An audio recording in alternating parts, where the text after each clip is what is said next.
Hey guys, in this video I will show you how to apply a camera lens protector for Xiaomi phone. Guys, ये जो phone model है ये है Xiaomi 11X और आज की इस वीडियो में मैं इजी तरीके से कैसे कैमरा प्रोटेक्टर अप्लाई कर सकते हैं देखिए। बहुत ही आसान तरीका है, कोई भी ये कैमरा प्रोटेक्टर बाई करके अप्लाई कर सकते हैं। Best by link video description पे है, डायरेक्ट आप व्हाट्सएप में कांटेक्ट करके बाई कर सकते हैं।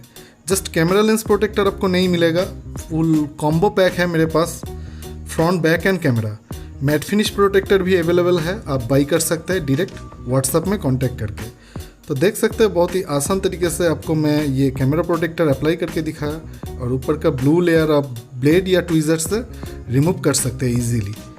तो फ्रेंड्स, वीडियो अच्छा लगा तो लाइक कर देना, दोस्तों के साथ शेयर भी कर देना और चैनल को सब्सक्राइब करना मत भूलना।